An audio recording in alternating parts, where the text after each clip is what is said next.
माजिद हैदरी। अमीश भाई, मैं कहां जाऊं होता नहीं फैसला, एक तरफ बागेश्वर धाम, दूसरी तरफ संविधान। सबसे पहले तो मैं मौलानाओं का हृदय से स्वागत करता हूं और शुक्रिया प्रकट करता हूं कि उन्होंने ऐसी बात की, क्योंकि देखिए, जब हिंदू राष्ट्र की मांग हो या तांत्रिक विद्या से धर्म परिवर्तन हो, दोनों चीजें असंवैधानिक हैं। और इसलिए मैं कहूंगा कि बागेश्वर धाम से सोशल डिस्टेंसिंग बहुत जरूरी बन चुकी है। और जहां तक माननीय बागेश्वर महाराज जी ने बात कही है कि हिंदू राष्ट्र कहां बने, माननीय बागेश्वर महाराज जी, नेपाल हिंदू राष्ट्र है, अगर आपको वहां पे भी बराबरी नहीं है तो मंगल ग्रह के लिए मंगलयान बन रहा है। अच्छा, भारत क्यों न बने? देखिए, मंगल ग्रह के लिए मंगलयान बन रहा है। आप कृपया मंगल ग्रह पे चले जाइए, पूरा मंगल ग्रह बना दीजिए, हिंदू राष्ट्र, आराम से रहिए अपने सारे वहां पे। अरे मंगल बनेगी, भारत नहीं बनेगा। लोगों को लेके, डेवोटीज को लेकर, मतलब आप बागेश्वर धाम को मंगल ग्रह भेजना चाहते हैं? संविधान अम्बेडकर का संविधान है। देखें ये असंवैधानिक बात, देखें, मुझे शर्म आती है, मुझे अपने भाइयों को, राष्ट्रवादी भाइयों को याद दिलाना पड़ता है कि पीके पिक्चर में आमिर खान ने क्या कहा था। ये रॉन्ग नंबर होते हैं सब, पता है हमें, सब रॉन्ग नंबर होता है। हमने देखा है एक टाइम पे बाबा आसाराम भी थे, एक तरफ पे बाबा नित्यानंद भी थे, एक तरफ पे बाबा राम रहीम भी थे। मेरे देशवासियों, मेरे हिंदू भाइयों, कृपया ऊपर वाले से मांगो, इधर इन ऐसे धामों पर ना जाओ जो देश को। जाकिर नायक का भी नाम ले लीजिए, जाकिर नायक का भी नाम लीजिए ना। जाकिर नायक ने कभी तांत्रिक विद्या से किसी का हृदय परिवर्तन नहीं किया, जैसा कि वहां पर हो रहा है। वो धर्म परिवर्तन कर रहा था। पूरा विश्व देख रहा है कि तांत्रिक विद्या काला जादू होता है, काला जादू से ओके रशीदी साहब, वो असंवैधानिक है। जी रिजवान साहब, रिजवान अहमद, आप अपनी बात को रखिए। देन बेचारे डॉक्टर जाकिर नायक आपको आज भी याद पड़ गए। रिजवान अहमद, बेचारे डॉक्टर जाकिर नायक आज भी आप उनका पीछा नहीं कर। रिजवान अहमद को सुन लो, अच्छा, वो भी डॉक्टर है, इलाज करना जानते हैं। तुम बोलते बहुत हो। हाँ अमीश भाई, वो बात कट गई थी, उसका जवाब नहीं मिला कि गैर मुस्लिम मुल्कों में जमातों को खुला घूमने का अधिकार है, लेकिन इस्लामी मुल्कों में गैर मुसलमान अगर घूमेगा तो गला काट दिया जाएगा। पहली बात तो खुश ना हुआ करो कि लोग इस्लाम कबूल न हैं। इस्लाम इसलिए कबूल न है क्योंकि उन मुल्कों ने यह आजादी दी है कि तुम उनके मुल्कों में आके अपना मजहब फैलाओ। पहली बात। दूसरी बात अमीश भाई, जिसको बागेश्वर धाम के मुसलमानों से ज्यादा प्रॉब्लम है, वो खुला बोले कि अजमेर शरीफ और निजामुद्दीन और सूफियों के मज़ारों पर भी हिंदुओं को नहीं जाना चाहिए।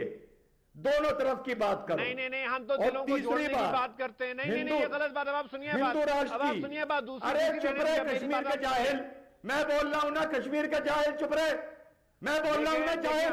जब तू बोल रहा था मैं बोल रहा था क्या? कोई बदतमीजी करे इस मंच पे आके, कोई भागवा मुसलमान इस मंच पे बदतमीजी करे, जवाब नहीं दूंगा। मैं देशवासियों से कहूंगा कि फतवा चाहिए कि हमें बागेश्वर धाम से सोशल डिस्टेंसिंग चाहिए। देश को बागेश्वर धाम से दूर रखना है। नहीं तो अच्छा ठीक है, आपने भी बात को रख लिया। 30 सेकंड सुन लीजिए, रिजवान अहमद को सुन लीजिए। 30 सेकंड। जाहिल को चुप कराओ, अरे जाहिल को चुप कराओ। हाँ, देखे रिजवान साहब, थोड़ी तमीज सीख लें।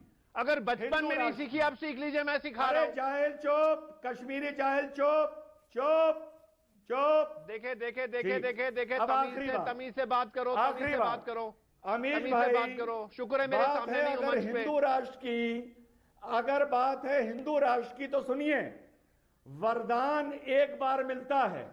मुसलमानों को इस्लामी मुल्क का वरदान एक बार मिल गया, बन गया पाकिस्तान और बांग्लादेश, बार बार नहीं मिलेगा।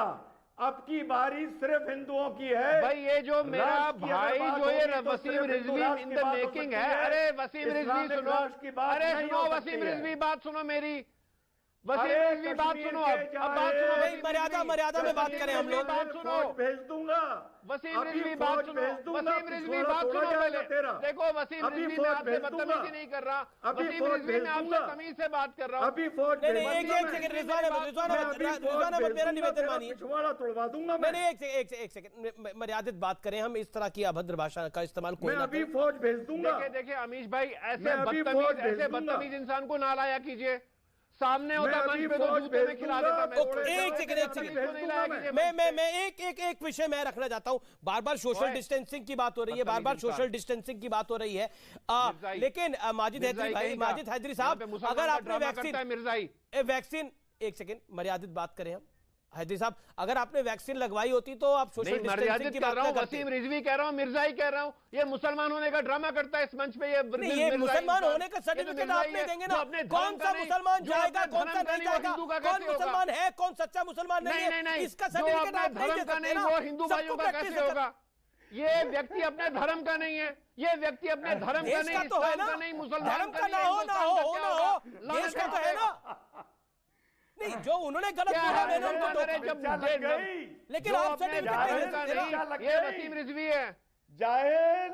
देखो मैं गाली गलौज के लिए नहीं आया हूं। चलो गाली बस बंद करो मिर्जाई। अच्छा ठीक है, विषयांतर हो रहा है। ओके ओके, महंत नवल किशोर दास जी, महंत नवल किशोर दास जी और अनिरुद्ध आचार्य जी, देखिए दो महंत है हमारे साथ है, तो मेरा निवेदन है सभ्य भाषा का इस्तेमाल करें। और रशीदी साहब, मैं आपके पास आऊंगा। मैं महंत नवल किशोर दास जी आपसे पूछता हूं, क्योंकि जिस तरह से लगातार हिंदू राष्ट्र की बात हो रही है, क्या आपको लगता नहीं है संवैधानिक दायरे में अधिकार है सबको अपनी बात रखने का, लेकिन तुम मेरा साथ दो, मैं हिंदू राष्ट्र बना दूंगा? तो मौलाना कहते हैं कि अगर ये सब कुछ है, चलिए धर्म परिवर्तन तो अलग बात है, लेकिन ये क्यों? एक काउंटर पॉइंट आता है। नहीं, आके सोचो, पाकिस्तान जब बना था तो हिंदुओं की संख्या कितनी थी, आज कितनी है? बांग्लादेश में हिंदू कहां है? रोज मंदिर तोड़े जा रहे हैं। पर ये तो हिंदुस्तान है के साथ क्या हो रहा है? तो आप चाहते हैं हिंदुस्तान में भी हो क्या? आप चाहते हैं हिंदुस्तान में हो क्या? हम हिंदू समाज को, यहाँ की जनता को जागृत कर रहे हैं कि देश हिंदू राष्ट्र बनेगा तो हिंदू सुरक्षित रहेगा। कश्मीर में से हिंदू क्यों भगाए गए? बांग्लादेश से क्यों भगाए गए? पाकिस्तान से क्यों भगाए गए? यदि ये लोग उन लोगों को सम्मान देते तो हमें ये बात नहीं कहना पड़ती। ठीक है, जवाब ले लेते हैं। आज हमें लगता है कि जब तक इस्लाम के इतने देश हैं तो एक हिंदू राष्ट्र होना चाहिए जी। हम संविधान के दायरे में रह के ही बनाएंगे। प्रजातंत्र है, प्रजातंत्र को हमें अपनी जनता से कहने का अधिकार है कि नहीं? संविधान के दायरे में हम लोगों को जागृत कर रहे हैं। ठीक है मौलाना साहब, आप सब एकजुट हो जाइए, जातवाद, क्षेत्रवाद, व्यक्तिवाद छोड़ करके राष्ट्र के लिए काम करिए। महंत नवल किशोर दास की बात का जवाब, अपने आप हिंदू राष्ट्र हो ही जाएगा। हमेश एक चीज सुन लीजिए जी, दूंगा। मैंने पहले भी कहा था, अब भी कह रहा हूं, अपने धर्म का प्रचार प्रसार करने की सबको इजाजत है, करे, कोई दिक्कत नहीं है। लेकिन दिक्कत वहां आती है जब आदमी ये कहे, धर्म को छोड़कर राष्ट्र की बात करने लगे कि तुम मुझे मेरा साथ दो, मैं तुम्हें हिंदू राष्ट्र दूंगा। आप बताइए पीएफआई पर बैन क्यों लगा? इसीलिए तो लगा कि वो इसको इस्लामिक स्टेट बनाना चाहते थे। आतंकवादी गतिविधियों में इन्वॉल्व था भाई। पर बैन क्यों लगा? बंदूक के दम पर ही कराना चाहता था। ये तो बजरंग बली के आगे अर्जी लगा रहे थे। मैं बताता हूँ गलत तुलना है। अरे सुनिए ना, देखो बीच में मत बोला करो, बात पूरी नहीं है। सवाल कर लिया, सुनिए मेरी बात। लॉजिकल क्यों नहीं है? जब बजरंग दल के लोग, अरे महाराज जी सुनिए, जब बजरंग दल के लोग फेसबुक पर कट्टे और पिस्तौल बेचना शुरू कर दें, जब ये लोग ये कहें कि चाकू तेज रखो गर्दन काटने के काम आएगा, जब बागेश्वर धाम ये कहें कि बुलडोजर खरीदना मकान तोड़ने के काम आएगा, तो ये क्या आतंकवादी गतिविधि नहीं है? देख लिए सबने हथियार, ये आतंकवादी गतिविधि नहीं है। किसी भी मस्जिद में देख, ये आतंकवादी गतिविधि नहीं है क्या? निकलेंगे हमारे यहाँ कहीं नहीं ऐसा है। कोई किशोर जी, कार्यकर्ता कानून, नवल किशोर जी, मैं चैलेंज करता हूँ, सुनिए। कोई मेरा कार्यकर्ता नवल किशोर जी, मैं चैलेंज करता हूँ, बात नहीं करता है। सुनिए, आत्मरक्षा करना तो हमारा अधिकार है कि नहीं? बीच में मत बोला करो। हमारे पर कोई बोलने की बीमारी अच्छी नहीं है, उससे बचने का अधिकार हमें दोगे कि नहीं दोगे भैया? अच्छा, क्या तरीका है मेरे भाई? ये क्या तरीका है बोलने का? वो अपनी बात रखने दो, अपनी में भी। तो ठीक है, वो अपनी बात। हिंदू राष्ट्र नहीं बना अभी हिंदू राष्ट्र नहीं बनाई है कि हमें बोलने नहीं दोगे? अरे बोल ही रहे, जब हिंदू राष्ट्र बनोगे, बना लोगे, तब मत बोलने देना। आप साथ आ जाइए, बन जाएगा। मैं चैलेंज करता हूँ आपसे, आप आ जाइए, मैं चैलेंज करता हूँ, आइए किसी मस्जिद में हथियार दिखा दीजिए, एक मस्जिद में हथियार दिखा दीजिए। अरे कोई मदरसा, मैं चैलेंज करता हूँ आपको, कोई मदरसा देख लो, उसमें झूठी मत बोला करो। किसी मदरसे में हथियार दिखा दीजिए, आइए। मैं मदरसे के लिए भी चैलेंज करता हूँ, अच्छा, मैं मदरसे के लिए भी चैलेंज करता हूं। अच्छा ठीक है, एक मदरसे में हथियार दिखा दीजिए, पुलिस क्यों नहीं जाने शर्म नहीं देती? आती? ठीक है, रिजवान कुछ कहना चाह रहे हैं, देन माजिद हैदरी एंड अनिरुद्ध आचार्य जी, अनिरुद्ध जी भी वेट कर रहे हैं।